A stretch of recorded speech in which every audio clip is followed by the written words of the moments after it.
peu des organisateurs, des petites structures et non pas des grands groupes qui ont des problématiques et des manières de les aborder qui sont différentes.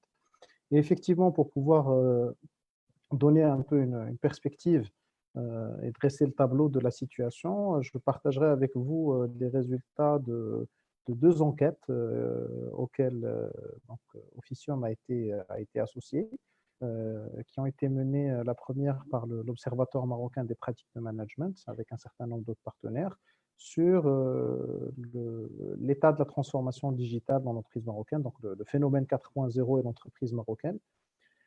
Et également des résultats. Donc ça a été fait avant la pandémie du Covid. Donc, et puis, je donnerai également une perspective succincte sur quelques éléments de complément sur la base d'une deuxième enquête terrain qui a été menée auprès de plusieurs centaines de dirigeants d'entreprises au Maroc de différentes tailles. Mais on zoomera là également sur les résultats des dirigeants des TPME, qui a été menée courant du mois de mai, donc en pleine crise de Covid-19, pour voir un peu comment est-ce que les éléments ont évolué. La deuxième enquête n'avait pas pour vocation de traiter le phénomène de la transformation digitale ou de la transformation numérique seulement, mais plutôt de dresser l'état de réaction, on va dire, des dirigeants de l'entreprise marocaine dans la situation de crise.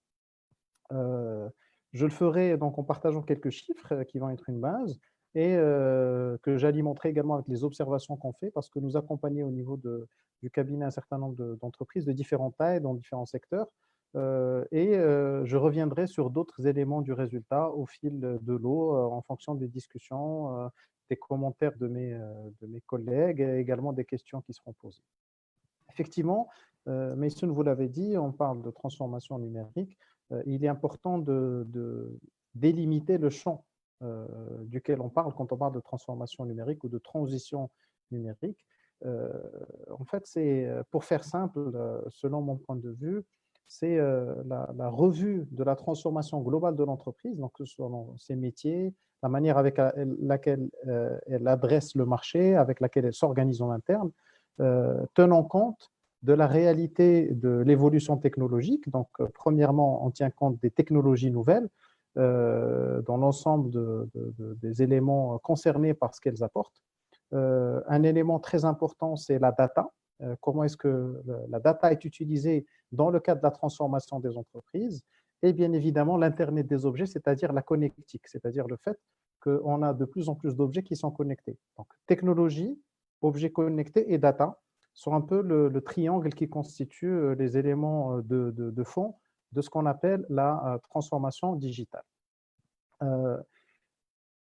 Pour revenir sur les résultats de l'enquête qu'on a menée donc sur le phénomène 4.0 et l'entreprise marocaine, c'est un échantillon de plus de 350 dirigeants. Donc, il y avait une phase qualitative et suivie d'une phase quantitative, dont l'objectif était d'apprécier le niveau de maturité du phénomène 4.0 et de la digitalisation dans l'entreprise marocaine, suivie d'une phase quantitative dans laquelle on a mesuré ces aspects-là. Les répondants ont été abordés sur trois thématiques principales: l'état des lieux, la perception de ce que la transformation numérique est, et enfin les enjeux associés. Dans les répondants, nous avons eu à peu près 40% de grands groupes, donc les grandes entreprises et les entreprises de taille intermédiaire, et à peu près 60%, le chiffre exact est 58% de TPE et de PME, donc assez représentatif de la réalité de l'entreprise marocaine. Et les résultats que je vais partager sont essentiellement ceux qu'on a eu en zoomant sur le groupe des TPME, donc sur les 60% de l'échantillon. Élément important, c'est que la grande majorité des répondants, donc 82% au total, 77% en ce qui concerne les TPME, déclarent avoir connaissance du phénomène 4.0. Il y a quelque chose qui se passe autour de la digitalisation, on en est conscient. Donc, il y a une prise de conscience. Ça ne veut pas dire qu'on est outillé, hein, je reviendrai un peu plus tard sur l'état des lieux, mais déjà, on a plus de 80% des répondants qui disent qu'on connaît le phénomène, on en a entendu parler, ça nous concerne, on est quelque part impacté par ce sujet-là. Ce que ça signifie pour ces dirigeants, c'est d'abord des outils technologiques à 33%. C'est des opportunités d'affaires parce qu'on peut faire du commerce industrialisé, contacter les gens, aller ouvrir de nouveaux marchés, etc. de manière différente. C'est de nouvelles pratiques managériales et c'est une évolution naturelle. Ça, c'est un peu les top raisons qui expliquent ce que signifie le phénomène 4.0 pour ces dirigeants que nous avons questionnés. Et globalement, en termes de technologie, l'écrasante majorité va parler de sujets qui sont ce qu'on appelle dans le jargon les basics, c'est-à-dire les éléments fondamentaux de base. C'est-à-dire qu'à 69%, on va parler de systèmes d'information, de dématérialisation des documents, de digitalisation des processus et ainsi de suite. Donc, c'est un peu le grand bloc, le peloton de tête. En deuxième lieu, on va parler plus de mobilité, géolocalisation, traçabilité, data et d'autres sujets qui sont un peu plus dans l'évolution du concept de la transition numérique. On va baisser dans un troisième cluster qui est entre 20 et 30% des répondants vont associer le sujet à l'impression 3D, à la robotique, à l'intelligence artificielle, donc des sujets encore plus avancés en termes de technique, mais également de maturité.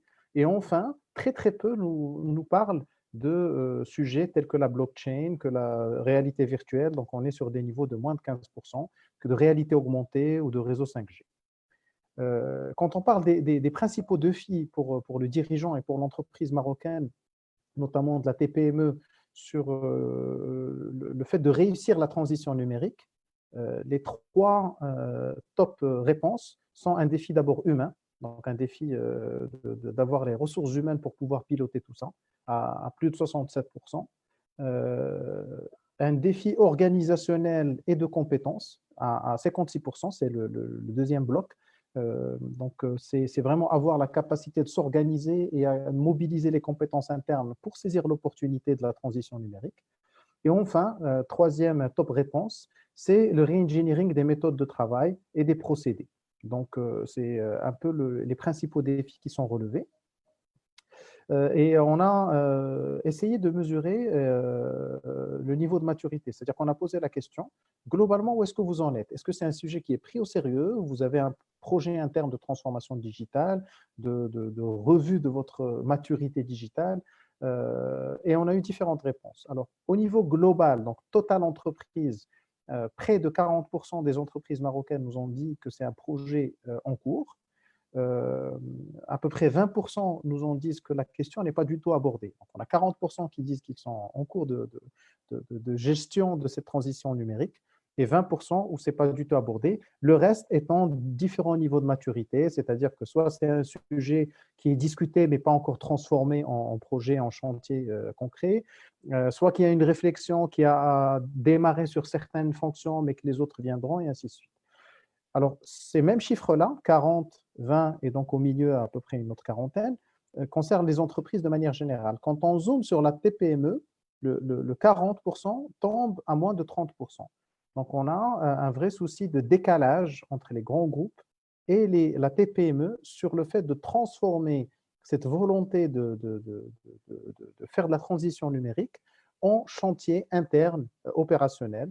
Et on a près de 40% qui nous disent que ce n'est pas du tout abordé. C'est-à-dire on en est conscient, mais on ne gère pas du tout. Et la question naturelle qui s'en est suivie, c'est pourquoi et de quoi vous avez besoin. Et là, à plus des 2/3, quand on zoome sur les TPME, les dirigeants déclarent qu'ils n'ont pas les compétences ni l'expertise nécessaire à la transition numérique. C'est-à-dire on ne sait pas faire. Moi de vous interrompre, oui. Donc, pour laisser un peu de suspense, on va dire, Oui. par rapport aux autres résultats de l'étude, si vous permettez, je vais donner la parole à Sihmoumi pour qu'il puisse rebondir un petit peu sur l'état des lieux des entreprises marocaines et je reviens vers vous dans un petit moment. Sihmoumi? Oui, bonjour. Alors, bonjour Messoun, bonjour. Il se trouve que Reda et Sarah, on se connaît, donc je suis heureux de participer à cette web conférence. Je remercie Économie Entreprise. Et je dirais que je suis peut-être le seul non-expert parmi les trois. Donc, je vais jouer le rôle de candide, de néophyte, mais je vais peut-être apporter la vision disons, d'un praticien, parce que nous, dans le cadre du cabinet, on fait du business développement, et on est amené, bien sûr, comme tout le monde, à faire partie de cette réalité qui est plus, comme a dit Reda, ce n'est plus un luxe, c'est une réalité. Et d'ailleurs, quand moi je préparais un petit peu, enfin, j'ai pensé à la participation à cette webconférence, je me suis rappelé une conférence à laquelle j'ai participé, c'était animé par un professeur de MIT, et qui, lui, enfin, je me suis dit peut-être que la thématique aurait été autre. Il a appelé Innovate or Die, innover ou mourir. C'est un peu percutant. Et j'ai vu que même en allant sur le web, que c'était devenu presque un concept. Innover ou mourir, c'était un concept. Là, je pense qu'on parlera de l'innovation parce que là, la transformation digitale, c'est un processus, ce n'est pas une finalité, c'est ce qu'a dit, je pense, Reda aussi, ce n'est pas une finalité, c'est un outil pour arriver à un objectif. Mais la réalité, disons, quand on parle du futur, c'est quel est notre positionnement par rapport à cette idée d'innovation, qu'est-ce que nous faisons pour réfléchir out of the box. Qu'est-ce que nous faisons pour sortir de donc ce qu'on a vécu avec le Covid nous a poussé à réfléchir tout ce que nous faisons. Enfin, quand je parle de nous, c'est notamment les TPE, PME dans notre vie de tous les jours. Nous suivons des schémas classiques, mais il n'y a pas rien d'innovant, disruptif, pour utiliser le terme à la mode. Donc, si nous prenons l'entrepreneur marocain en général, il est dans cette logique-là. Il a entendu parler de tout ça. Là, depuis quelques années, on entend parler de la 4G qui est déjà courante, mais la 5G, le big data, les smart cities, le IoT, les technologies des objets, tous ces termes qui étaient barbares au début, qui sont maintenant passés dans le langage commun.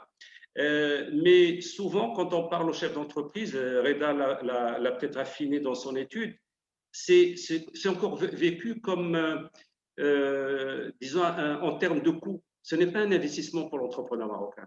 Il va réfléchir, c'est-à-dire pour lui digitaliser, c'est s'équiper avec des technologies chères, alors qu'il a des difficultés, surtout par les temps qui courent.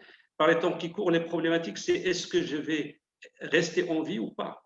Enfin, les études dernières, moi je lisais encore une étude, je pense que c'était par la Banque mondiale, mais ils donnent dans les pays, disons, en transition, en développement, la moitié des TPE-PME qui vont disparaître avec cette pandémie. Donc, la réalité, c'est que quand vous allez parler maintenant à quelqu'un, un chef d'entreprise, il va dire moi j'ai d'autres chats fouettés. C'est qu'est-ce que je vais faire de mon personnel? Comment je vais… On en parlera un petit peu parce que j'évoquerai dans la deuxième partie la législation du travail qui est un frein. Mais la réalité, elle est autre. Maintenant, pour rester dans cette thématique de transformation digitale, plus tard, dans la deuxième partie, on pourra peut-être parler de l'innovation, la R&D. Je disais que donc c'est un mindset. Pour l'entrepreneur marocain, il n'est pas encore dans cette logique-là. C'est-à-dire peut-être que pour lui, il entend parler de ça, mais c'est, comme je disais, vécu comme un facteur de coût. Mais là, excusez-moi de vous interrompre, là vous généralisez ou Là, je parle en général. Donc, dans ma pratique à moi, enfin, lorsqu'on parle à beaucoup d'entrepreneurs on voit qu'ils font face à beaucoup la problématique par-delà maintenant ce que nous vivons avec le Covid, c'est peut-être l'accès au marché. Enfin, ils ont d'autres problématiques plus bassement matérielles, c'est-à-dire faire vivre, avoir des recettes qui vont lui permettre de payer ses charges. Le digital… Encore une fois, excusez-moi de vous interrompre, mais c'est peut-être qu'ils ne sont pas encore conscients que ça peut être aussi l'une des solutions pratiques. Oui. Non, je suis d'accord avec vous. Moi, maintenant, je suis totalement convaincu de l'importance, enfin, comme nous tous. Hein. Sinon, on ne participerait pas à une webconférence sur la transformation digitale, je pense. Non, ce que je veux dire, c'est la perception. C'est-à-dire, ça ne veut pas dire que beaucoup d'entrepreneurs pensent à autre chose actuellement. Ce que je veux dire, c'est ça. Donc, justement, pour les rassurer, qu'est-ce que vous pouvez leur dire directement, Simon? Alors, d'abord, comment est vécue la transformation digitale et quels sont les freins? Donc, beaucoup de gens pensent que transformation digitale, ce qui est une réalité, c'est plus de traçabilité, plus de transparence. Et c'est une ouverture au changement, c'est-à-dire faire appel aux jeunes et s'ouvrir, enfin, disons, enlever comment dire, ces facteurs bloquants, parce que tout ce qu'on ne contrôle pas, tout ce qui est neuf, beaucoup de chefs d'entreprise ont peur d'y accéder. Maintenant, bien sûr que nous sommes tous convaincus de l'importance, parce que sans transformation digitale, j'allais dire, c'est pour ça que j'ai dit au début, c'est la mort assurée, c'est-à-dire c'est une perte de compétitivité, c'est une perte d'image, disons, ce n'est pas un luxe, c'est une nécessité. Je dirais, juste pour tracer un peu le cadre, qu'au niveau Maroc, l'État a commencé, et on le voit à travers enfin, toutes les projets qui sont mis en place, il y a une stratégie e-administration, e-gov, il y a une agence du digital, l'ADD, qui est le bras armé, disons, de l'administration pour porter cette stratégie de développement digital. Et si on va sur leur site, il y a énormément de chantiers. Malheureusement, c'est encore au stade de chantier. On aimerait bien que ce soit encore plus développé, enfin, plus dans le déroulement, enfin, le développement. Il manque au niveau global un cadre législatif idoine. Et l'autre élément qu'il y a aussi, si je prends toujours ce cadre général, et ça a été évoqué par Reda, c'est l'éducation et la formation au métier du digital, à la perception du digital, donc cette ouverture-là. Ça, c'est un petit peu dans le cadre général. Maintenant, les opportunités de la transformation digitale, elles sont immenses. Maintenant, on voit partout dans le monde se développer le e-commerce. Je crois que je n'ai pas les chiffres, peut-être que Reda les a, mais au Maroc, c'est un stade presque de démarrage. On voit quelques enseignes qui adhèrent au e-commerce. La nouvelle génération maintenant ne commande ses vêtements, l'alimentation. Moi-même, mes enfants commandent beaucoup plus que nous ne faisions. Donc, on voit qu'il y a un développement, mais disons que l'entreprise elle-même n'a pas adhéré totalement. Si on voit maintenant la TPE-PME marocaine, elle continue à commercer avec un système classique. Et donc ça, c'est un créneau qui permet énormément disons, facilite beaucoup de choses et permet de percer et d'avoir des chiffres d'affaires beaucoup plus importants qu'à travers des magasins ou le circuit classique. Excusez-moi de vous arrêter un petit peu, Momi, mais je voudrais bien que Madame Sarah, si elle peut, juste rebondir sur justement cette question de rentabilité que vous venez de parler. Donc, comment, à votre avis, Madame Sarah, comment convaincre les plus conservatrices des entreprises à se digitaliser pour leur survie et aussi pour être plus rentables? Alors bonjour à tous. Je vous remercie déjà pour l'invitation à ce webinaire. Alors la discussion elle est intéressante au sujet d'une digitalisation et d'une transformation digitale du Maroc et des entreprises marocaines. Nous savons tous qu'aujourd'hui le tissu économique du Maroc il est basé sur la PME. D'ailleurs, les chiffres de Sereda, ils ont bien répondu à cette question. Donc, ceci dit, c'était la réflexion de notre groupe, CEDOR, qui est juste, entre guillemets, c'est un groupe multinational qui est spécialisé sur la digitalisation et la transformation digitale des entreprises et qui a un focus global sur la petite et moyenne entreprise. D'accord. Donc, l'objectif de notre présence au Maroc depuis 2016, c'est de faire part de notre savoir-faire et notre expertise pour le restant, pour la PME marocaine. Donc, lorsqu'on parle d'une transformation digitale et automatiquement, comme a dit Sihmoumi, automatiquement, on réfléchit au prix. donc à ce que le prix va être le premier frein de cette innovation, de cette transformation. Aujourd'hui, de par notre expérience et de par notre stratégie,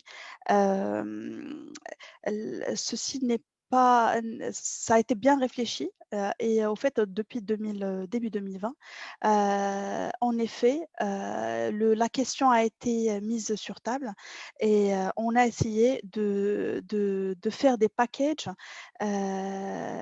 pour adapter au contexte marocain et adapter à la petite et moyenne entreprise marocaine.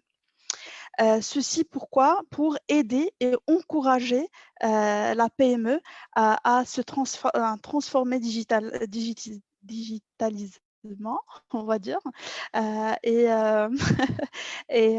et d'aller vers l'avant. Parce qu'aujourd'hui, la transformation digitale n'est plus un luxe, n'est plus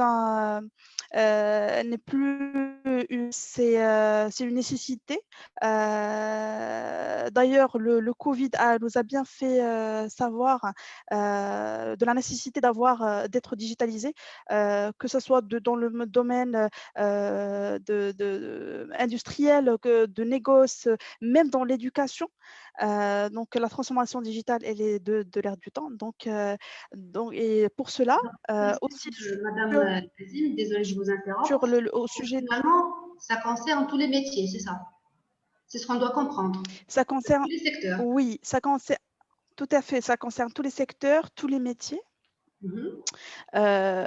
Et aussi, il faut comprendre que aussi le Maroc, il a fait pas mal d'efforts, de par mon savoir, pour encourager la TPME à se digitaliser. Aujourd'hui, on peut voir qu'il y a, on a vu le jour de plusieurs organismes de financement, que ce soit marocains, mais aussi étrangers,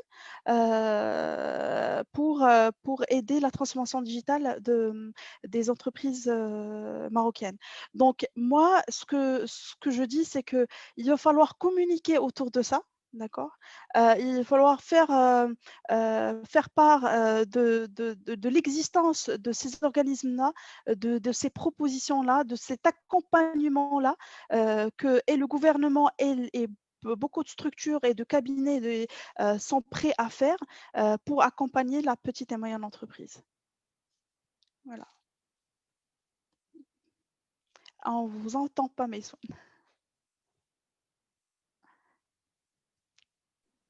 Votre micro est coupé.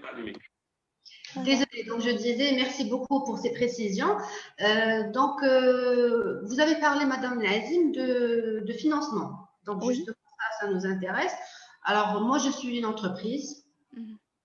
Je voudrais bien me passer à la transformation digitale. Comment je fais concrètement? Question financement. Comment je pourrais faire?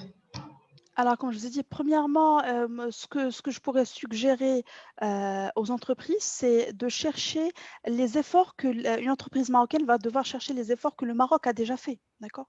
Donc aujourd'hui, on a plusieurs organismes qui accompagnent la TPME, donc la toute petite et moyenne entreprise, pour cette transformation digitale, que ce soit au niveau de l'organisation, du re-engineering, des process, même en termes matériels.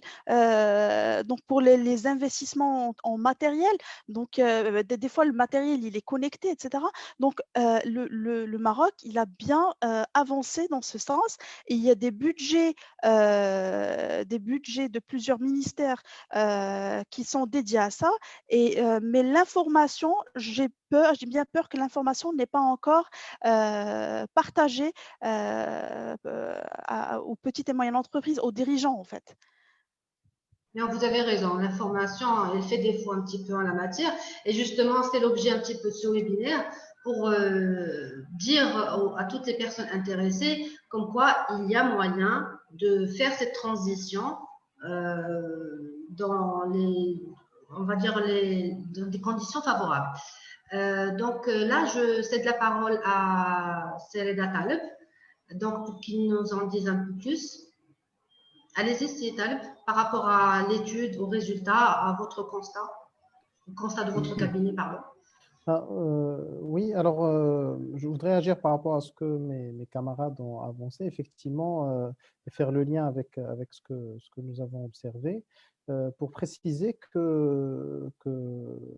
quand on a posé la question aux dirigeants, et puis on observe cela, parce qu'on est également des praticiens, donc au jour le jour, par rapport aux difficultés rencontrées et quelles sont les principales aides recherchées. Le financement ressort en numéro un sans grande surprise, avec plus de 46% des répondants qui disent qu'ils ont besoin de budget et qu'ils doivent intégrer cette notion d'investissement versus coût dont a parlé Saad un peu plus tôt, c'est-à-dire qu'il y a une transformation d'abord culturelle et ne pas voir la transition numérique comme étant l'infrastructure dans laquelle on investit, donc des serveurs, des machines, etc. Mais c'est plus un état d'esprit, une manière de faire, d'aborder le marché, d'utiliser les process internes. Et en numéro 2, pas très loin, donc à 44%, le besoin recherché, c'est un besoin d'accompagnement, donc de conseils pour l'élaboration d'une réelle approche de transformation numérique. Donc, on ne sait pas comment l'aborder. C'est comme beaucoup de sujets. Pour la PME, malheureusement, l'un des enjeux majeurs, c'est de pouvoir savoir de quoi on parle.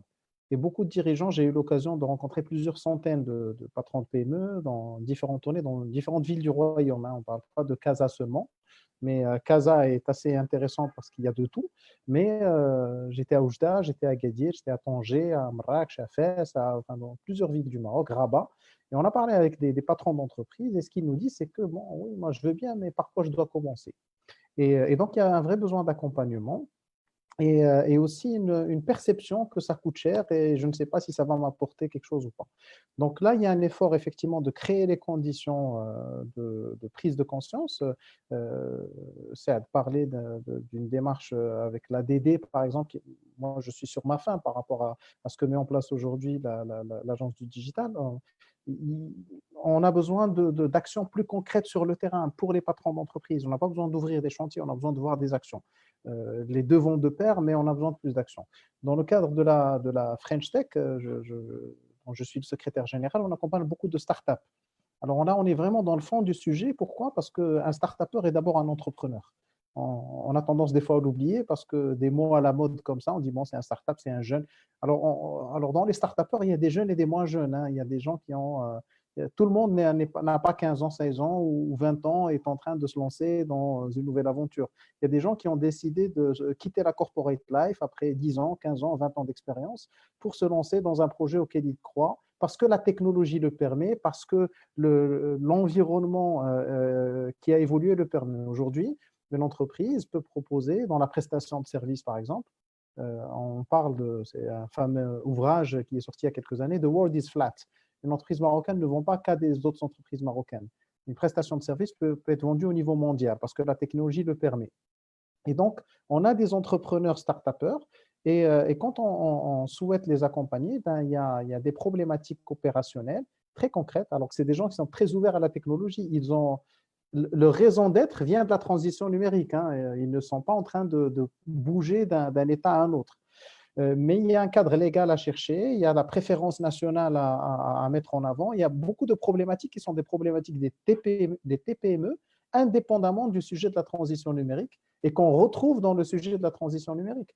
Aujourd'hui, moi, je trouve aberrant que l'entreprise publique marocaine, que l'État, donc qui reste le premier investisseur du pays, continue à faire appel à de la prestation étrangère dans des sujets sur lesquels on a de la compétence locale.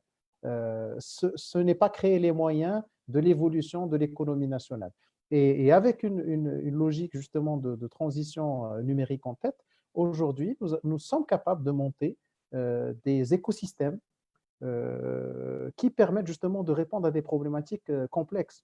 C'est à parler tout à l'heure de l'innovation dans le Global Innovation Index 2020, donc le dernier, qui est l'index de référence au niveau mondial. Le Maroc aussi entre la 75e et la 80e position depuis plusieurs années. Et on a des éléments très forts, mais on a des éléments de faiblesse structurelle. Et parmi ces éléments, c'est la capacité à créer des écosystèmes.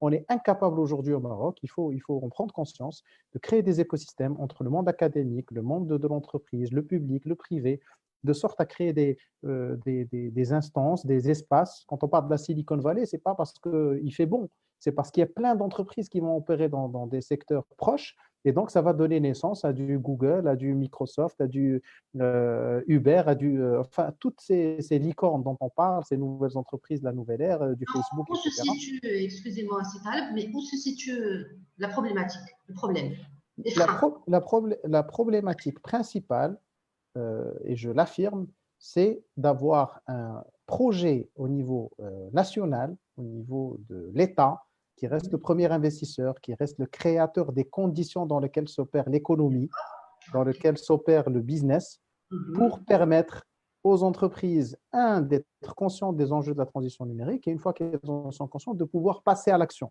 Et donc, tant qu'on n'a pas les lois qu'il faut, tant qu'on n'a pas les conditions matérielles qu'il faut, l'accès à un certain nombre de ressources, on sera à la traîne. Nous sommes à la traîne et on le restera. Et la COVID-19 a confirmé ces dualités. Premièrement, qu'on est capable de saisir des opportunités et qu'on a les compétences qu'il faut.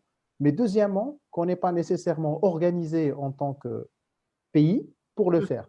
Donc, voilà un peu Et pour pourtant, résumer il y a et une répondre à votre stratégie question. e-gov. Oui, mais bon, entre une stratégie qui est écrite quelque part dans un ministère et la réalité sur le terrain, moi, je peux vous assurer qu'il n'y a rien qui se passe.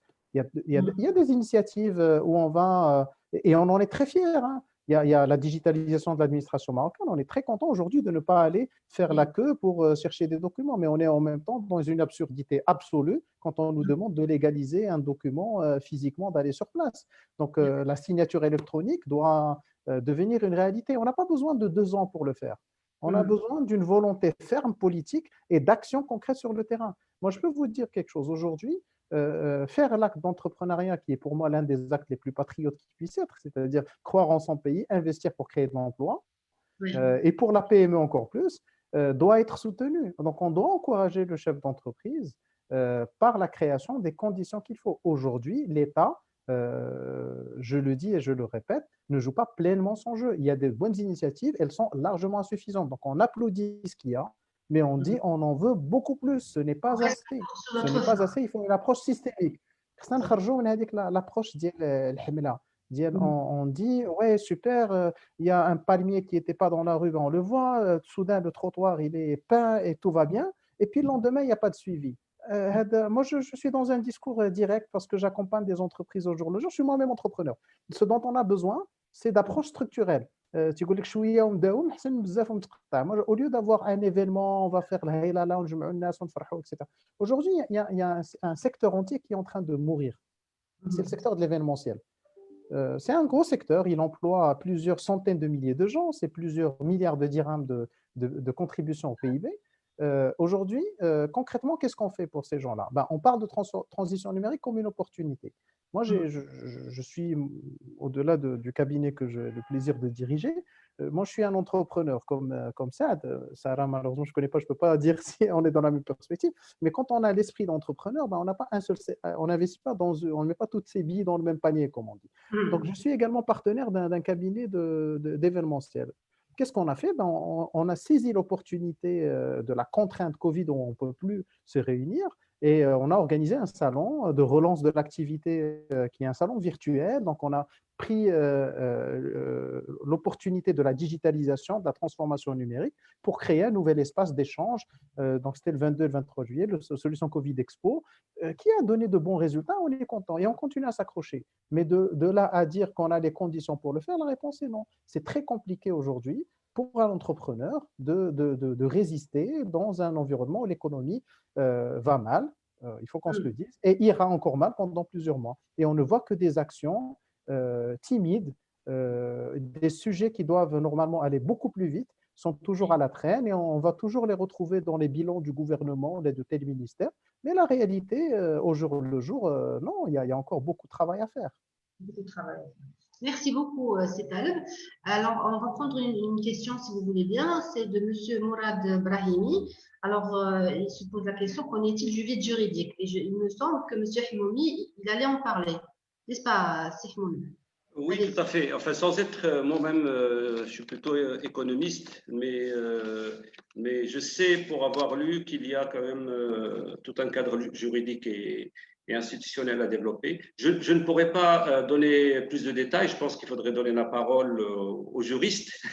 Mais par contre, puisque vous me donnez la parole, je voudrais rebondir sur certains éléments qui ont été dits. Enfin, d'abord, je vois sur le chat un des intervenants qui parlait, enfin, pour préciser ma pensée, je n'ai pas dit que la transformation digitale c'est-à-dire, je remettais en question l'importance. Je disais que le constat dans disons, l'environnement marocain, c'est que beaucoup de TPE, PME, notamment dans les régions, encore plus, je pense que le distinguo a été fait par Reda, voient ça, enfin, disons, en d'autres chafouettés, comme on dirait. Hein.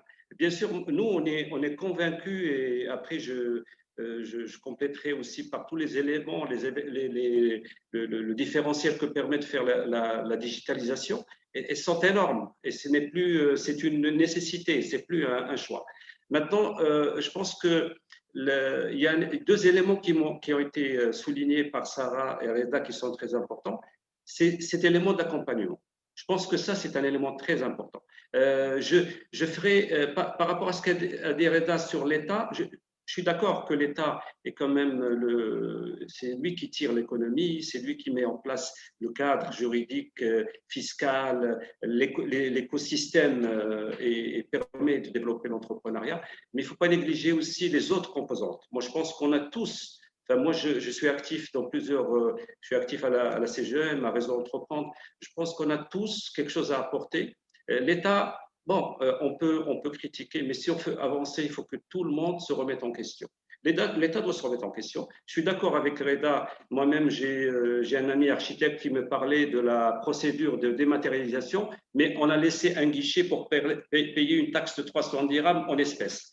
C'est des choses, c'est des frais ridicules, mais qui plombent. C'est-à-dire tout ce que peut faire l'État, disons en amont, si un des bureaucrates, j'allais dire entre guillemets, laisse un grain dans le système, ça va l'enrayer et on ne va pas avancer. Donc, je pense que l'accompagnement, nous devons le faire de notre côté privé. Nous devons lobbyer, chacun de son côté. Les gens qui sont dans le monde académique doivent plaider pour que l'éducation, que ce soit le e-learning, que ce soit la formation à distance qui a été développée grâce à cette pandémie, malheureusement, mais qui montre qu'il y a d'autres systèmes à mettre en place et qui peuvent sortir quand même les régions de leur marasme. Là, nous avons la stratégie de développement des régions. Il y a un problème infrastructurel. Peut-être que développer des systèmes de formation à distance, grâce à cette expérience de pandémie Covid, va peut-être permettre de développer encore plus les régions et les arrimer à la région centre, qui reste encore très développée par rapport au reste. Le deuxième élément est l'élément communication. Je l'ai noté et je rappelle que j'ai co-organisé un salon qui s'appelle Smart Enterprise Morocco, pour lequel Reda a été très actif, je le remercie encore. Qu'est-ce qui est ressorti de ce salon? Parce que c'est un salon sur 2 journées et on a zoomé sur toutes les problématiques, de l'amorçage à la transmission d'entreprise. C'est que les outils qui sont mis en place, ils sont nombreux et c'est vrai que le Maroc se différencie par rapport à beaucoup de pays, disons, en transition. C'est que beaucoup d'outils sont mis en place, mais malheureusement, il n'y a pas de synergie entre tout ça. Donc, le commun des mortels, quand l'entrepreneur ou le start-upper veut se lancer, il n'a pas à qui s'adresser, c'est-à-dire il y a tellement de choses, mais malheureusement, il n'y a pas un seul canal qui permet de savoir, voilà ce que fait Maroc PME, ce que fait, enfin, disons, chacun fait beaucoup de choses, mais il y a un problème de perception et de communication sur ces outils. Ça, c'est clair. Donc, il y a quelque chose à faire. Et donc, nous avons salué, je pense qu'il y a beaucoup de choses qui se font, des choses où il y a des retards. Je suis d'accord avec Reda quand il dit il y a beaucoup de chantiers, mais nous, ce qu'on aimerait, c'est voir des mises en œuvre. Les chantiers, les choses sur papier. Moi, comme je vous ai dit, je suis rentré dans le site de l'ADD. Ce n'est pas pour critiquer, mais j'ai vu plusieurs projets, mais tout chantier. Qu'est-ce qui pose problème? Comment nous, privés, on peut aider? Voilà, il y a des questions à se poser. Hein, d'accord? Donc, Reda parlait aussi d'un élément qui est la création d'entreprise. La création d'entreprise, c'est un peu comme dans une famille, les bébés. C'est-à-dire, dans une économie, s'il n'y a pas l'arrivée de nouveaux entrants, qui sont les bébés qui vont être la future génération, on n'avance pas. Et bien, la création d'entreprises, si on prend l'Estonie, je ne sais pas, Reda, si tu as les chiffres, mais c'est en quelques minutes qu'on crée une entreprise. Ben, ici au Maroc, on est encore à plusieurs semaines. Donc, alors que maintenant, on a l'outil. On n'a pas… bon, peut-être qu'il faut qu'il y ait un cadre législatif, il faut qu'il y ait amendé des choses, ça, j'en sais rien. Mais disons que d'autres pays plus petits ont réussi à le faire en quelques années. Qu'est-ce qu'on peut… sur quel levier on peut pousser pour que ça se fasse. Donc, voilà les éléments que moi j'allais dire. Et je suis d'accord pour dire que cette pandémie de Covid nous a permis de réfléchir, de se poser et de voir que cette transformation digitale, cette quête vers l'innovation, est indispensable et elle doit être faite au niveau de chacun. Je vais vous parler de quelque chose que nous avons vécu je fais partie d'un réseau qui s'appelle Global Alliance, qui est sur 60 pays.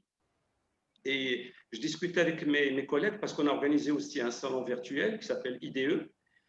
Et il se pose aussi des questions. Tout le monde est en crise, que ce soit l'Europe, les États-Unis, la Chine, etc. Et donc, ces cabinets qui font du business développement, certains ont gagné des marchés de façon incroyable pendant le Covid. Pourquoi? Simplement, ils ont proposé aux entreprises en leur disant « Maintenant, vous ne pouvez plus vous déplacer. Moi, je suis à votre disposition. Je peux faire un bureau commercial. Je peux aller faire l'émission que vous ne faisiez pas. » J'ai un partenaire qui est basé en Australie. Il me dit « J'ai signé 15 contrats en un mois. » Donc, ce sont des choses, c'est la capacité de certains métiers à changer et à innover rapidement et à proposer des solutions. Et il disait aux entreprises qui disaient oui, mais moi, je suis en crise. Je dis, auparavant, est-ce que vous avez un budget voyage et déplacement? Oui, ou participation aux foires. Il disait, ben, ce budget, donnez-moi la moitié et je vous fais plus de chiffres que ce que vous faisiez avant. Donc, il a réussi à capter du business grâce à ça. Reda parlait de certains secteurs comme la communication ou le secteur papier qui est aussi en crise actuellement avec la transformation digitale. Je crois que vous en connaissez quelque chose avec l'économie entreprise. Moi, je pense qu'il ne faut pas se leurrer. Il y a des secteurs qui vont disparaître. Ça on l'a, vous savez, dans l'histoire, quand on voit l'évolution, notre évolution, il y a des secteurs qui naissent, d'autres qui disparaissent, d'autres qui changent. Donc, je ne dis pas qu'il faut comment dire, décider de ne plus soutenir certains secteurs, mais il faut les aider et les soutenir dans le bon sens. Ce n'est pas les maintenir de façon artificielle, pas dépenser de l'argent pour que si par exemple le papier de par le monde va baisser, ben, il faut peut-être aller sur le digital, aller sur d'autres solutions, des études, peut-être des webinars qui vont permettre aux gens de se former. Enfin, je ne sais pas mais disons, aller dans le sens de l'innovation, du futur, pour permettre aux entreprises d'avancer. Et dernière chose sur laquelle je voulais vous préciser aussi, c'est que, et ça a été dit aussi par dernièrement un expert qui a donné une conférence, c'est que la TPE-PME ne pourra survivre dans cette conjoncture et aussi à l'avenir que si elle a une capacité à se réinventer. C'est-à-dire, Reda disait lui-même qu'il est sur 2 secteurs. Moi hier, j'étais d'ailleurs, je le rencontre demain, quelqu'un qui est dans le digital, l'organisation d'événements. Il m'a dit, c'est en crise, je vais lancer peut-être un projet dans le transport frigo, qui est plus porteur. Ben, ça, c'est une très bonne décision. Parce que de toute façon, il ne faut pas… de secteur d'activité, de changer carrément de secteur d'activité. Pas changer, mais se diversifier. Parce que, disons qu'il y a des secteurs qui vont peut-être être plus difficiles, qui vont, dans un certain laps de temps, il y aura une période de turbulence, comme on dit dans l'aérien, mais il ne va pas attendre que ça se fasse. Il va peut-être maintenir son entreprise, essayer de vivoter, mais peut-être se lancer dans un secteur qui est plus porteur et où il y a de la demande. Ça, disons, moi je trouve que c'est une mentalité, la vraie mentalité d'entrepreneur, c'est qu'il saisit les challenges et quand ça ne va pas bien, eh ben, il se remet en question. On est toujours en train et de chercher les challenges. Exactement. Donc, je prends une deuxième question de Madame Afaf Dhani, alors qui s'attend à recevoir des conseils de votre part en tant qu'expert pour maintenir le développement d'une PME ou TPME pendant ces temps de crise sanitaire. Et donc là, je donne la parole à Madame Lazim pour nous donner quelques pistes d'accompagnement et de développement de ces entreprises-là. Allez-y, Madame. Oui. Alors, par rapport au développement et on va dire la survie de la PME, je pense qu'il est nécessaire de garder en tête le changement, comme d'ailleurs mes confrères, Reda et Saad, ils avaient dit, de pouvoir changer de perspective. Aujourd'hui, parmi les points de retour sur investissement sur une transformation digitale, c'est l'optimisation du temps et de la ressource. D'accord. Donc, lorsqu'on a, par exemple, une ressource qui a passé des années à écrire sur un registre, parce que ça, c'est quelque chose qu'on a vécu, et ça existe toujours au Maroc, des entreprises qui ne sont pas du tout digitalisées ou partiellement digitalisées, dans le sens où ils opèrent toute l'entreprise avec des Excel et des Word. D'accord. Donc, une personne qui dédie sa journée et dont le patron paie un salaire pour faire des tâches administratives ou des tâches de typing, pour moi, aujourd'hui, ce n'est plus logique d'avoir un tel profil.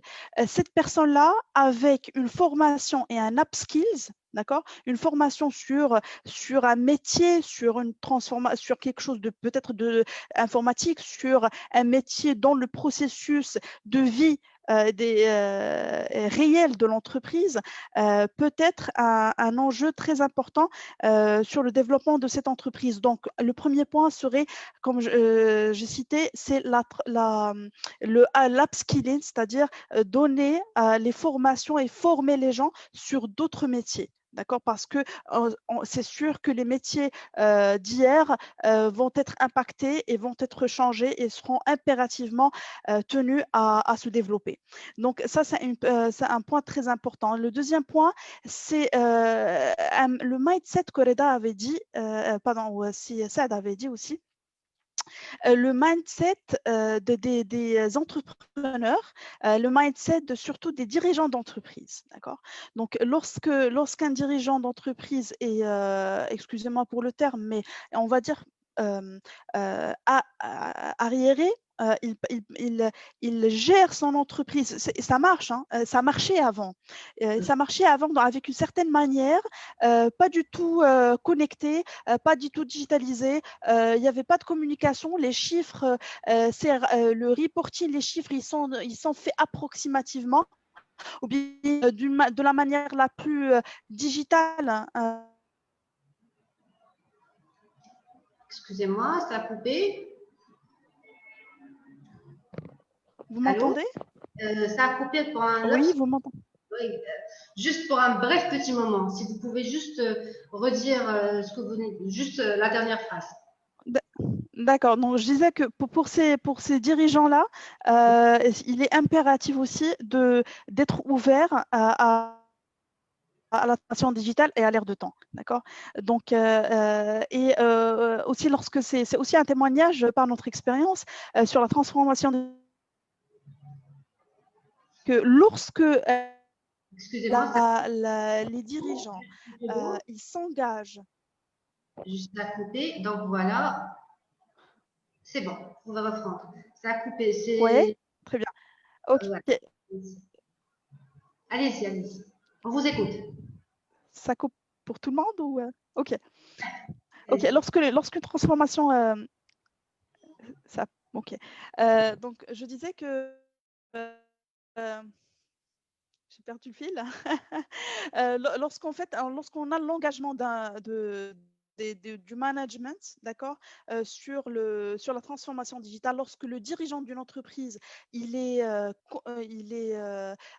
va dire, il sait à quel point ce projet aura de l'ampleur sur son investissement, sur son activité, et qu'il essaie de faire adhérer tout le monde, tout son personnel pour la réussite de ce projet. C'est un enjeu pour nous qui est très important sur la réussite des transformations digitales, et aussi de voir le retour sur investissement sur un temps très restreint. D'accord. D'accord. Donc, en clair, vous insistez sur le fait que le CEO, le patron, le dirigeant d'entreprise, il doit être en premier lieu très convaincu déjà par la transformation digitale pour pouvoir avoir un retour sur investissement. Alors, il doit être convaincu, mais aussi engagé. D'accord. C'est-à-dire que oui, des fois, on trouve des CEO qui sont convaincus par la transformation digitale, le bénéfice que ça va leur donner sur leur entreprise, mais ils ne s'engagent pas, en fait. Vous voyez? Donc, c'est-à-dire il ne fait pas un suivi avec son personnel, il ne voit pas le suivi du projet, ce qui fait qu'en fin de compte, ça va être une expérience qui ne va pas être tellement réussite, et ce qui va générer une déception par rapport à toute cette idée de digitalisation, d'accord, des entreprises, qui va être par la suite de bouche à oreille répandue par la même génération ou bien le même secteur d'activité. Et ceci,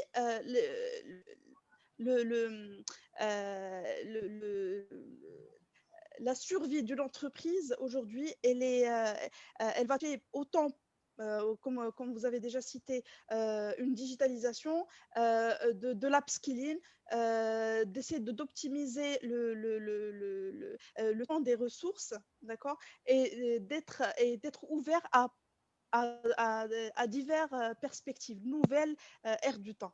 Nouvelle ère du temps. D'accord.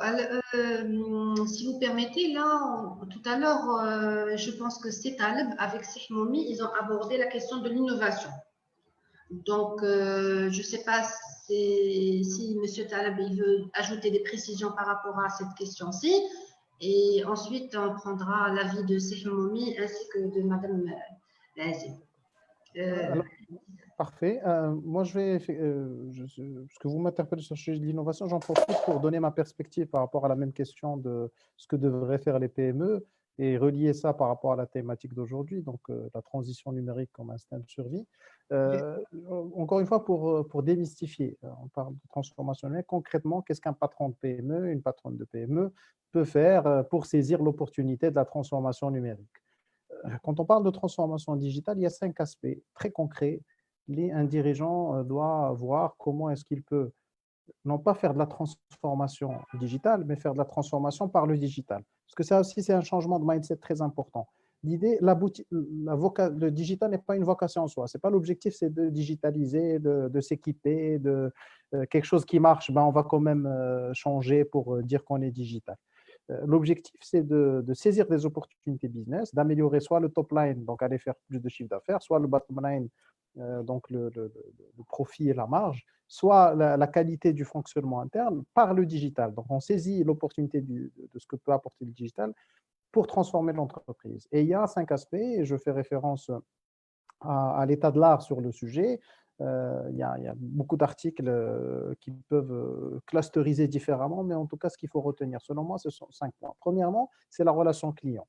La relation client dans le sens large, c'est-à-dire mieux connaître son client, mieux connaître ses attentes. Donc, on est dans une démarche marketing fondamentale. Grâce au digital, aujourd'hui, on peut mieux se positionner en termes de gestion de la relation client, d'abord par une meilleure compréhension du client et puis par une meilleure présentation de notre offre. Parce qu'aujourd'hui, quand en moyenne un Marocain passe autour de 4 heures devant la télé, ben, il passe 8 heures devant un écran d'ordinateur ou de téléphone mobile, encore plus le mobile, hein, on est plus sur une utilisation mobile au Maroc. Donc, l'attention est là. Donc, on sait ce qu'il fait, on sait ce qu'il visite, on peut accéder à ces données-là et les transformer en puissance justement pour innover, pour proposer des offres différentes, pour interagir avec notre cible de manière différente. Donc, premier sujet, la gestion de la relation client pour aller chercher du top line. Deuxième opportunité apportée par la transition numérique, c'est ce à quoi fait référence Sarah en parlant du upskilling. Aujourd'hui, on peut apprendre beaucoup de choses grâce au digital, ça coûte beaucoup moins cher, on va beaucoup plus vite et on va vers des choses beaucoup plus opérationnelles. Donc, c'est parler également tout à l'heure de l'éducation, de, de la transformation digitale des modes d'apprentissage, c'est un sujet très important. Donc, on peut améliorer les compétences internes. Et qui dit améliorer les compétences internes, c'est outiller les gens en interne. Qu'on soit une équipe de 10 ou de 100, ça ne change rien. Donc, on a accès à de l'information, on a accès à du savoir, on a accès à des manières de faire parce qu'on peut, en rentrant sur un moteur de recherche, pour ne pas le nommer Google, taper ou sur YouTube, taper un sujet et apprendre des choses. Et ça, également, c'est de la transition numérique. Il ne faut pas aller en classe de cours nécessairement pour le faire. Bon, il y a des sujets où on a besoin de pratiquer, on a besoin d'échanger avec d'autres, mais on peut déjà, en termes d'accès à la connaissance, saisir l'opportunité de la transition numérique. Donc, un, gestion de la relation client. Deux, le upscaling et l'amélioration des talents et des compétences. Troisième sujet, c'est le système d'information, donc effectivement, tout ce qui est connaissance de ce qu'on a. Un des grands patrons de CEO d'une grosse boîte disait if only all my employees knew what we know. Si seulement tous mes salariés savaient ce qu'on sait déjà. C'est-à-dire qu'on a beaucoup d'informations en interne dans une entreprise et là, même pour une équipe de 5 à 10 personnes, ça peut être vérifié et on l'a déjà vérifié où l'information est possédée par le commercial A, mais le commercial B n'a pas l'info, ou là, le patron a une info et quelqu'un de son équipe ne l'a pas. Grâce au digital, on peut aujourd'hui faire une meilleure utilisation des systèmes d'information et donc mieux partager et diffuser l'information. Et Dieu sait que si on a la bonne information au bon moment, normalement, on doit être capable de prendre de meilleures décisions et de transformer et des choses qui vont impacter encore une fois, soit le top line, donc le chiffre d'affaires, soit le bottom line. Donc, troisième sujet.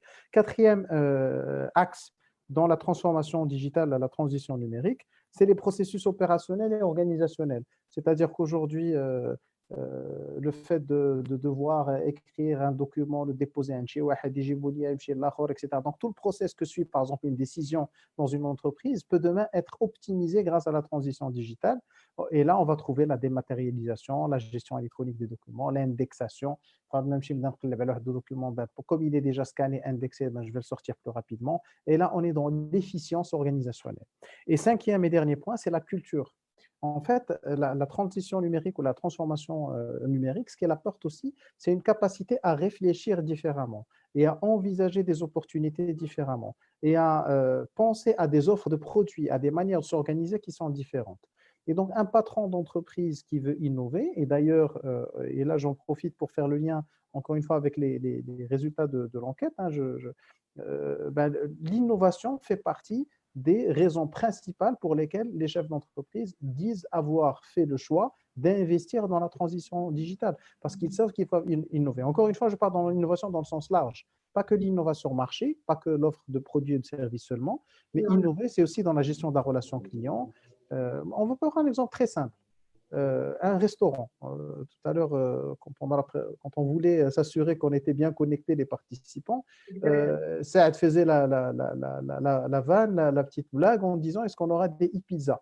Ben aujourd'hui, de plus en plus, quelqu'un qui fait des pizzas ou des sushis ou autre, s'il n'a pas une présence sur les réseaux sociaux pour pouvoir présenter son offre, va passer à côté de l'opportunité d'avoir des commandes, d'augmenter son chiffre d'affaires. C'est une réalité simple. Et donc, quand on parle de transformation digitale pour un point de vente, de restauration, c'est déjà être accessible, avoir son offre qui est accessible, avoir une page sur les réseaux. Est-ce que c'est suffisant? Non, mais c'est nécessaire. Donc, on démarre déjà. C'est le SMIC, hein, c'est le SMIC de la transformation digitale. Après, il faut que les équipes soient capables de gérer une commande qui tombe par WhatsApp ou là sur un site là, ou là que je leur donne accès à quelque chose. Et puis après, je dois suivre la relation client et je dois savoir si la personne elle est contente ou pas contente. Et la prochaine fois qu'elle m'appelle, pas la peine de lui demander son adresse encore une fois. Vous voyez comment je peux améliorer la relation client avec des systèmes qui font de grandes différences. sur des sujets simples. Et c'est des sujets, encore une fois, c'est de la transformation par le digital, c'est-à-dire que quand je rentre dans un café et que le serveur me dit la dernière fois, je suis content. Bon, il n'utilise pas de technologie pour ça. Aujourd'hui, la technologie permet de le faire non-people dependent. C'est-à-dire, je ne suis pas dépendant d'un bon serveur qui va se rappeler de moi. Mais parce que je vais passer ma commande, ben, il a mon code, il a mon numéro de téléphone, il a mon identifiant. Ben, il va dire, est-ce que vous voulez, comme la dernière fois, 2 pizzas carbonara, je dis n'importe quoi. Et je vais être content parce que je vais être estimé en tant que client. Donc voilà un exemple simple sur un point de vente.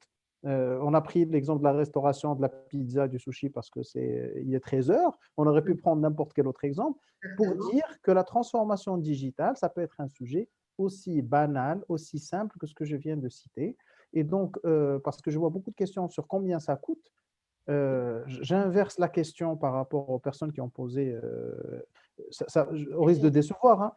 D'ailleurs, les gens ont pris leur disant oui, je sais que ça dépend des. Oui, effectivement, ça dépend des cas, et non seulement ça, mais si on l'approche non pas comme étant un coût, mais comme étant un investissement, et c'est un shift de paradigme fondamental, je ne me pose plus la question combien ça coûte, je me pose la question combien ça me rapporte.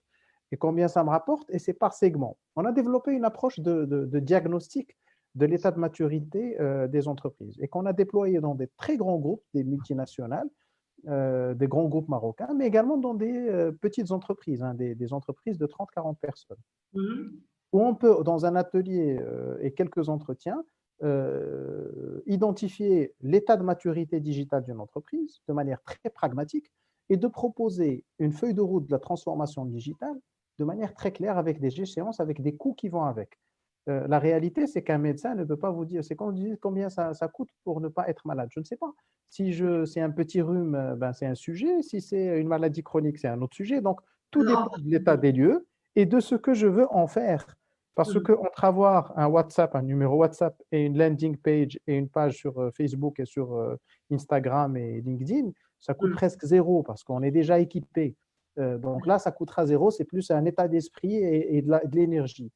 Entre ça et avoir un système de gestion de relations clients où je peux développer des programmes de fidélité, avoir l'historique des ventes, etc., c'est un autre sujet. Quand je suis en B2B, je ne peux pas gérer de manière artisanale. Donc voilà, ça dépend de beaucoup d'éléments. Mais ce que j'invite les chefs d'entreprise qui nous suivent et qui nous écoutent, c'est vraiment ce qu'on disait depuis le début, c'est le shift de paradigme, de réfléchir en investissement, en retour sur investissement, plutôt que de coûts. Parce que l'idée n'est pas de voir ce que ça coûte, mais de voir ce que ça rapporte. Et après, dans un deuxième temps, voir comment je peux financer l'investissement. Et là, et j'en profite pour donner une perspective par rapport à un deuxième thème qui a été posé sur différentes questions. Est-ce qu'il y a du financement? Est-ce qu'il y a des moyens? La réponse est oui, il faut chercher. Après, tout dépend de son moyen. Il y a Maroc PME qui propose des programmes d'accompagnement de la digitalisation. Il y a les banques qui peuvent supporter un certain nombre d'investissements. Il y a, dans le cadre des startups, j'en parlais tout à l'heure, des garanties de l'État, notamment par la CCG, sur des programmes d'investissement sur le sujet de la digitalisation. Donc oui, la réponse, c'est qu'il y a des moyens de financement. Il ne faut pas, mais ça c'est une posture très personnelle que je partage avec vous, elle ne concerne que moi, je ne pense pas qu'un entrepreneur qui souhaite réussir doit raisonner en mode subvention. Si je ne suis pas capable de monter un business dans lequel j'investis de l'argent et qui me ramène de l'argent, on n'est pas dans l'entrepreneuriat. Moi, je ne raisonne pas subvention, je raisonne accès au financement, qui est un vrai problème au Maroc, mais il y a des modalités, il faut se renseigner, et il y a la capacité à mobiliser des fonds. Il y a le capital risque aussi, on n'en parle pas beaucoup. L'accès à l'investissement par le capital risque, il y a l'ouverture du capital, il y a beaucoup de mécanismes de financement qui sont possibles. À partir du moment qu'on raisonne investissement, et donc on va aller chercher un investisseur ou alors un provider de fonds qui va investir dans un business qui tient la route. J'ai un business plan, je sais à quoi je vais allouer les ressources et je fais ce que ça va me rapporter, etc. Donc, il y a la capacité à créer de la valeur ajoutée. Je suis sûre, c'est Taleb, que ces exemples-là vont inspirer plus d'un. Et là, je rebondis sur toujours, encore et toujours, la question de l'innovation. Et je cède la parole à Madame Nazim pour nous donner aussi des pistes par rapport à ça. Ça vous parle, l'innovation. Et aussi parce que, en fait, l'innovation, ça permet aux dirigeants d'entreprise, comme vous avez dit tout à l'heure à Taleb, l'innovation, c'est une question, mais qui est malheureusement encore mal perçue. Donc, on voudrait bien donner la parole à Madame Lazim pour nous expliquer un petit peu ce côté de l'innovation dans le digital, dans la transformation digitale. Allez-y, on vous écoute, Madame Azim. Oui, alors je pense que par rapport à l'innovation, moi je vais rejoindre Sereda de par ses propos. Lorsqu'on parle de l'innovation, il y a différents volets, différents degrés d'innovation, d'accord? Un premier degré, comme il l'avait bien dit, c'est commencer, avoir une existence. Donc là, on ne parle pas de transformation digitale, mais avoir des digitales, de paraître connu, avoir une brand, voilà, sur des réseaux sociaux, peut-être sur un site web, etc. Ça, c'est une entreprise se doit voir. Le second volet serait de Excuse-moi, changer de mindset, d'accord? ça a coupé un petit peu, donc si vous Oui. nous redire votre dernière idée. Ça a coupé un petit peu. Voilà. Allez-y. Désolée. D'accord, mais j'espère que ça ne va pas couper par la suite. Bon, oui. Alors, je disais que le premier point, enfin le premier point étant d'avoir une existence digitale, d'accord. Le deuxième point étant de changer de mindset. D'accord. Donc, de changer de mindset, d'être ouvert à se transformer, à utiliser les moyens et les systèmes d'information existants afin de développer son activité, d'accord, et de transformer son activité. Pourquoi c'est très important de faire ce point-là? Parce que vous savez, c'est quoi les avantages au fait d'une transformation digitale? On va parler d'une optimisation de temps, de ressources, etc., mais aussi on va parler d'avoir un accès mobile, d'accord, de ne pas se soucier de tout un département IT parce qu'on pourra se pencher aller héberger notre système en cloud. On pourra parler, par exemple, j'avais noté quelques points ici sur des objets. D'accord, donc l'IoT. L'IoT, par exemple, c'est aussi un autre niveau de transformation digitale. Ça permet aux entreprises très ambitieuses au fait de faire la différence parce que à un certain moment, oui, on est présent, on est digitalisé, mais on doit faire la différence entre nous concurrents. Donc, comment on pourra faire la différence? Il y a des entreprises et des clients qu'on accompagne qui pensent à aller au-delà du basic, des choses basiques en fait, de transformation digitale et d'aller vers de l'innovation poussée. C'est-à-dire que d'utiliser du cloud, comme d'utiliser de la GED, donc la gestion électronique des documents, afin de dématérialiser toute une gestion documentaire, d'utiliser de l'IoT, donc les objets connectés, afin d'avoir de l'information en temps réel sur des activités. Bon, je vais juste vous donner un exemple qui est, je pense, très pertinent et qu'avant, on pensait que c'était de la science-fiction. Aujourd'hui, c'est réel et c'est marrant aussi. On trouve et on a la fierté d'avoir des innovants et des chercheurs marocains qui ont fait des recherches par rapport à cette technologie, à de l'IoT, en utilisant des drones pour l'agriculture, des capteurs afin de voir toute zone d'information, par exemple l'état de santé d'une plante, la chaleur d'une vache. Vous voyez, et ça peut s'appliquer sur tous les autres domaines d'activité, autant pour l'agroalimentaire que pour les autres secteurs, bien sûr. Ceci dit, il n'y a pas de limite sur l'innovation. Nous, de notre côté, CEDOR, on est conscient par rapport à cette importance d'innovation. On a un département de recherche et développement qui accompagne ces entreprises ambitieuses à aller de l'avant et à aller vraiment dans une gestion futuriste d'entreprise. Et cette gestion futuriste, vous pouvez dire que oui, peut-être que ça va être coût très fort, mais comme a dit Reda, il ne faut pas penser coût, mais il faut plutôt penser ce que ça va me rapporter par la suite. Cet investissement que je vais faire aujourd'hui par rapport à cette exception va me faire sortir du lot, va me donner des informations que je pourrais utiliser en temps réel pour déterminer un prix avoir par exemple une information en temps réel sur le prix de revient d'un produit avec tous les coûts annexes et tout, pour que je puisse déterminer le pourcentage de discount que je pourrais donner pour la vente et déterminer et me donner une vision globale et très simple sur mon smartphone. C'est quoi la limite de mon commercial pour ça? Vous voyez, et combien de marge ça va me donner? Parce que tout compte fait, quelle que soit l'activité qu'on fait, c'est de l'achat, c'est de la vente. En fin de compte, soit on va vendre du service, soit on va vendre un produit, soit on va vendre du knowledge. Donc, quel que soit ce qu'on fait, en fin de compte, c'est commercial. Donc, la gestion, l'innovation et la transformation digitale, aujourd'hui, c'est un must. On peut pas aller de l'avant, on ne peut pas rêver d'une Afrique digitalisée, une Afrique positive. Le monde de demain au Maroc sera un Maroc sur lequel, bien sûr, ce sera pour nous, et c'est le rêve de tout Marocain, que notre pays soit l'exemple de toute l'Afrique et pourquoi pas dans le monde d'un pays qui a pu donner, qui a pu se transformer et donner aux PME et à tout entrepreneur l'occasion de sortir du lot. Vous voyez? Donc ça, c'est mes points de vue. Aussi, je souligne l'accompagnement digital de la transformation et l'upskilling.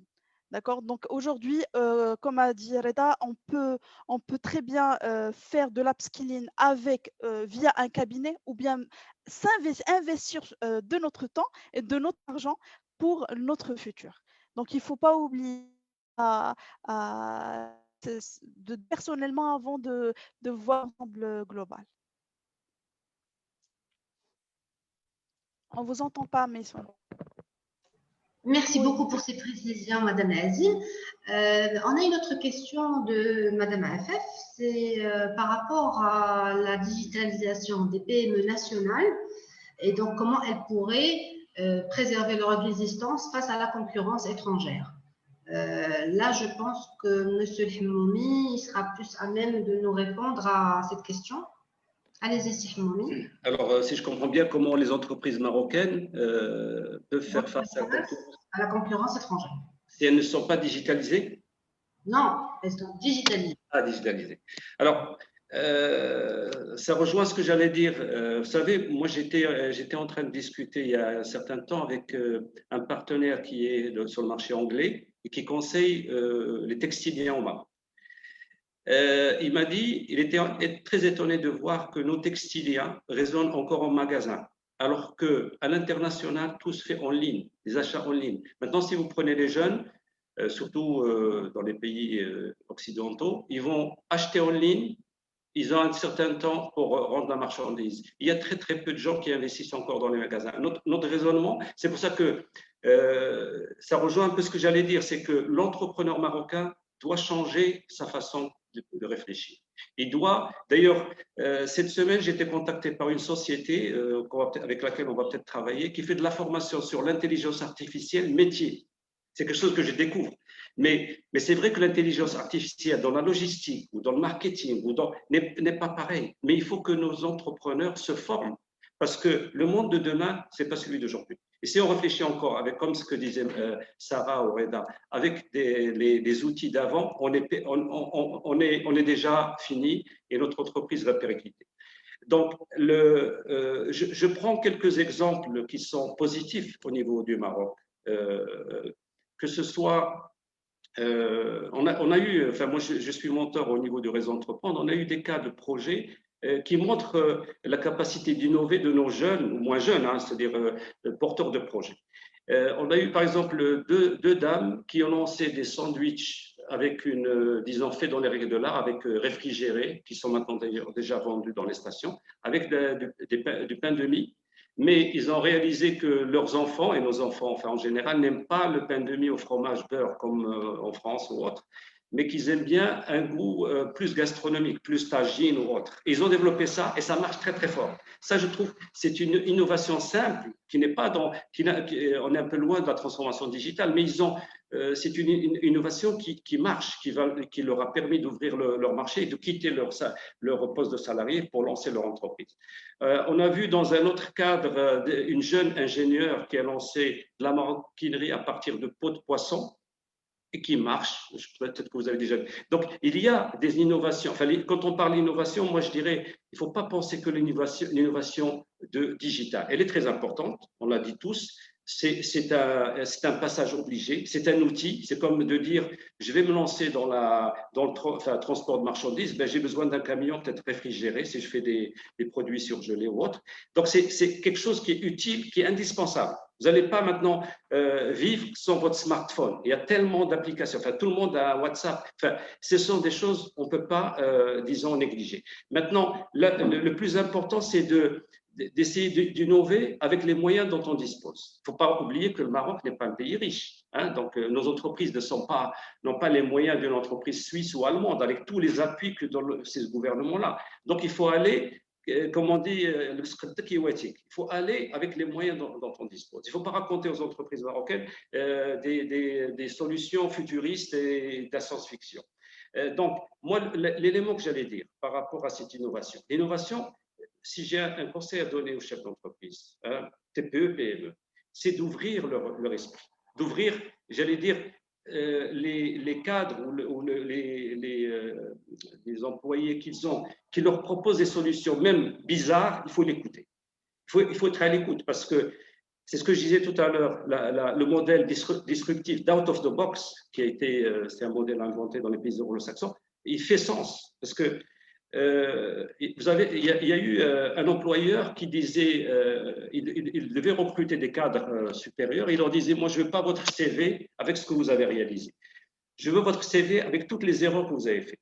Ça, c'est une façon de voir les choses. Et parce que pourquoi il voulait ça? Il voulait que les gens qui ont fait des erreurs ont appris de leur erreur. Il ne veut pas savoir si vous avez fait Centrale, Paris ou autre. Ça, c'est un autre modèle. Et on n'a pas besoin de CRM ou de cloud ou de systèmes compliqués ou d'IoT, etc.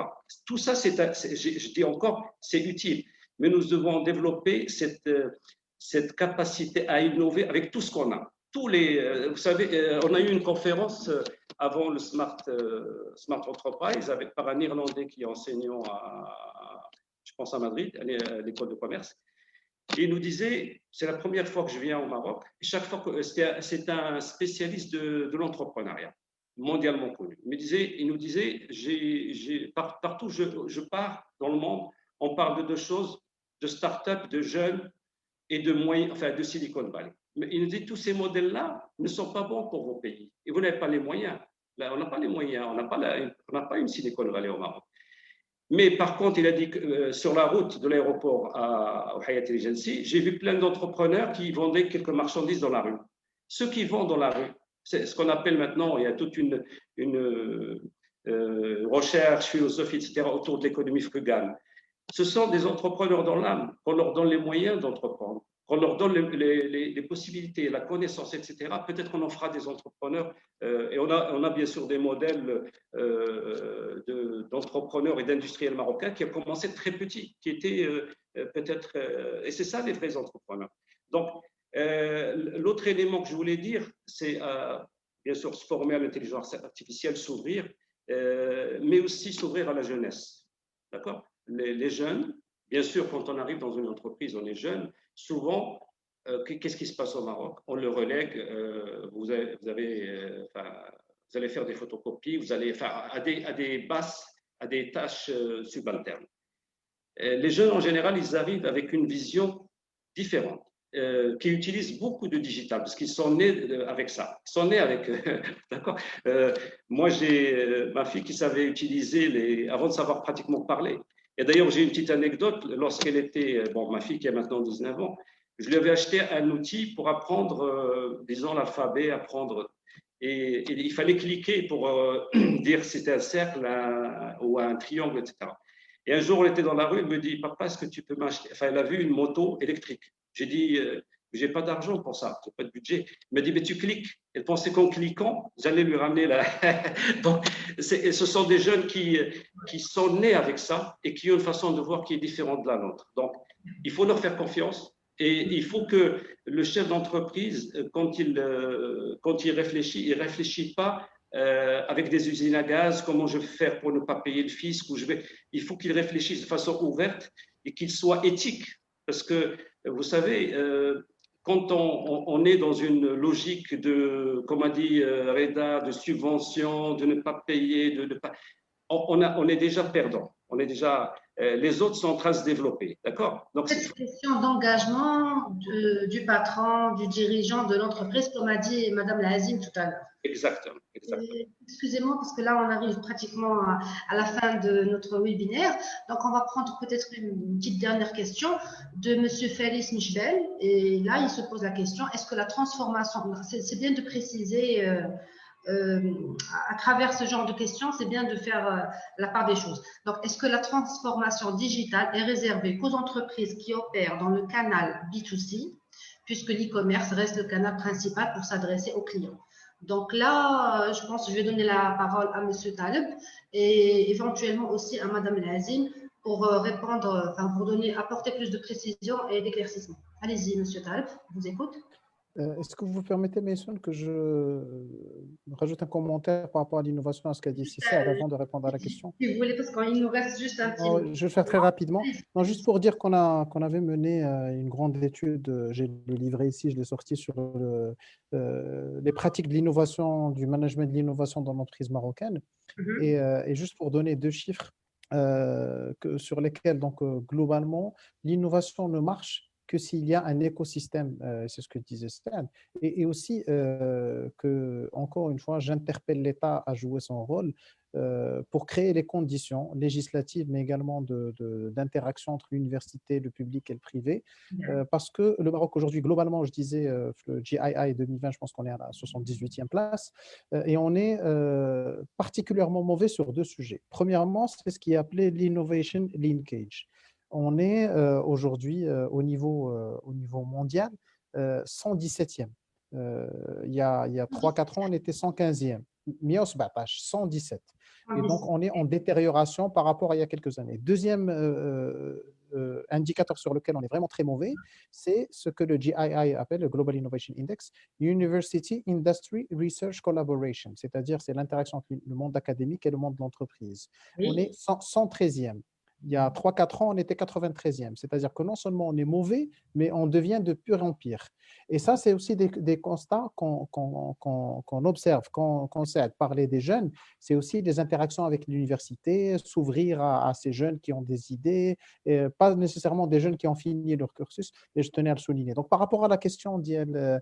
Merci beaucoup pour ces précisions déjà. Et oui. Vu que les chiffres ne montent pas, c'est bien d'avoir fait ressortir ces deux chiffres. Je vous remercie. Donc, et par rapport à la question de est-ce que c'est réservé au B2C, la réponse directe est non, forcément.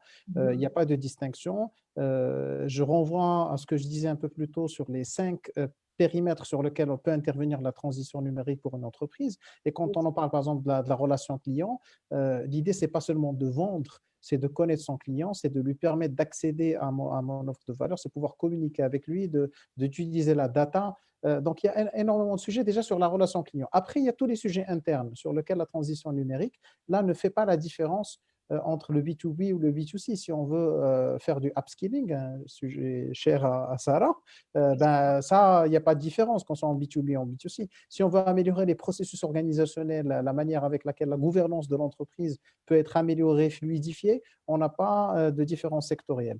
Donc, effectivement, il y a des sujets sur lesquels l'approche sectorielle va faire une différence, mais de manière globale, les enjeux sont les mêmes et les périmètres d'intervention de la transformation numérique au niveau d'une entreprise sont les mêmes pour le B2B ou le B2C. D'accord. Madame Elazim? Oui, alors Oui, je suis tout à fait d'accord avec Reda. Donc, la transformation digitale n'a jamais été axée sur un seul secteur d'activité ou bien un seul modèle d'activité, hein. Donc, le B2C étant là, oui, on peut faire de la transformation digitale pour le B2C, mais surtout aussi sur le B2B.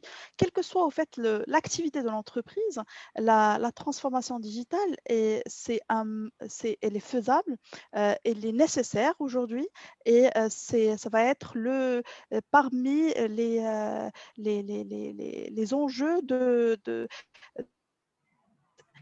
d'accord. Donc, arrête d'avoir une idée restreinte formation digitale, pensant à communiquer, pensant à communiquer sur la transformation digitale, sur ce que je disais tout à l'heure, au fait, par rapport aux aides au financement, en fait, comme Reda a dit, c'est pas chercher le financement, mais voir ce qu'il y a. Aujourd'hui au Maroc, on sait que par rapport à la pandémie, elle a eu un sacré coup et la transformation digitale aujourd'hui, elle est encore nécessaire, mais on pense on pense toujours au coût de cette transformation. Donc, il faut aussi étudier comment on pourrait atteindre cet objectif-là en pensant aussi à notre trésorerie. Mhm. Non, vous avez tout à fait raison. Toujours parce que au niveau des questions, justement, on a vu que le coût revenait souvent. Donc, c'est bien d'avoir apporté ce genre de précision. Monsieur Hmoumi, un petit mot de la fin? Oui, merci. Alors, ce que j'allais dire par rapport à l'innovation, parce qu'on termine peut-être là-dessus, je pense que tout porteur de projet, enfin, ce qu'on voit, œuvrer pour une société digitale, je crois qu'on est tous convaincus, je pense qu'on a clairement débattu. Mais ce que nous cherchons, enfin, moi j'ai une petite expérience pour l'accompagnement de projet, et même ce que nous faisons maintenant dans Réseau Entreprendre, où il y a des financements pour l'innovation, comme a dit Reda, qui s'appelle InnovInvest, InnovStart, si je ne me trompe pas, par la CCG.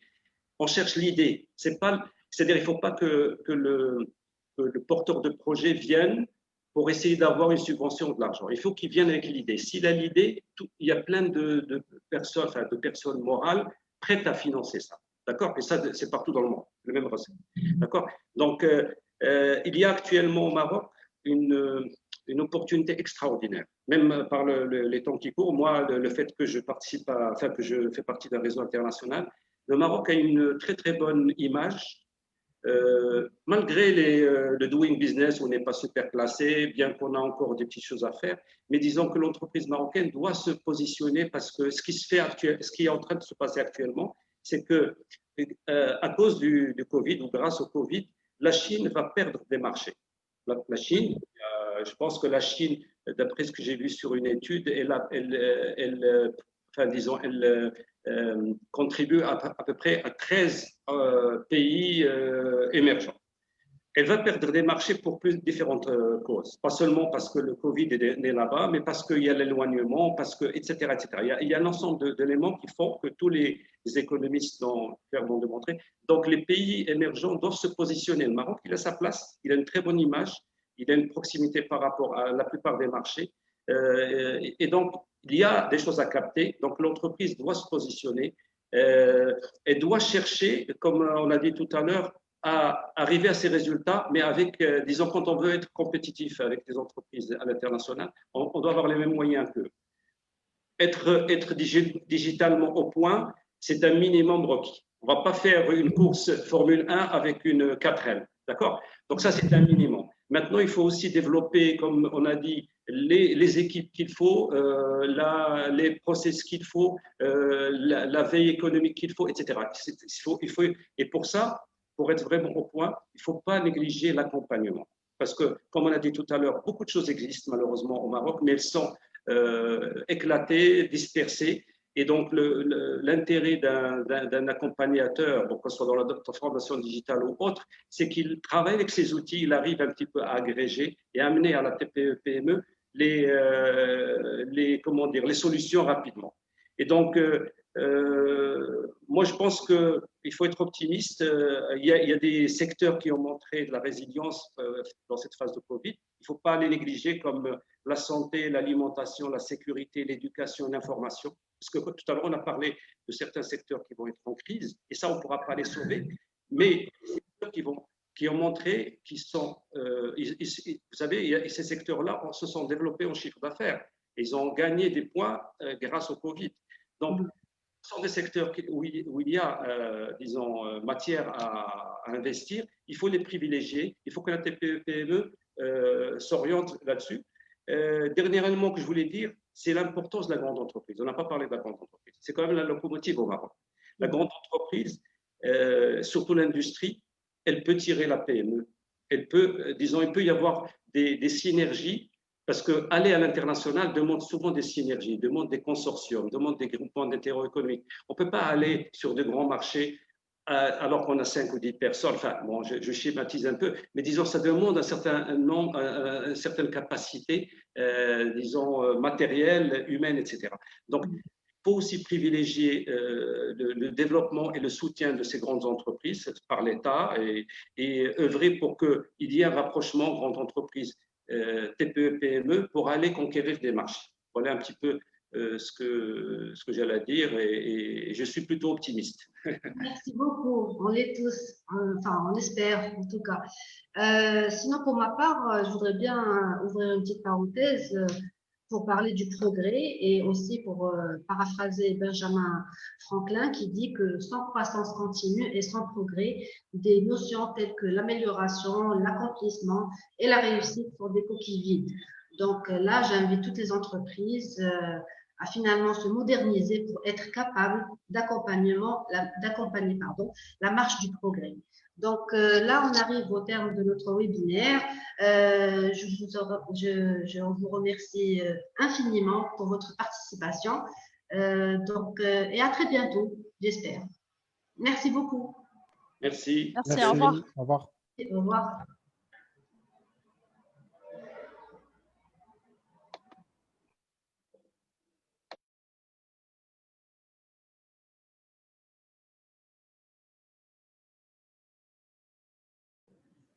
Je vous remercie pour votre attention et à très bientôt.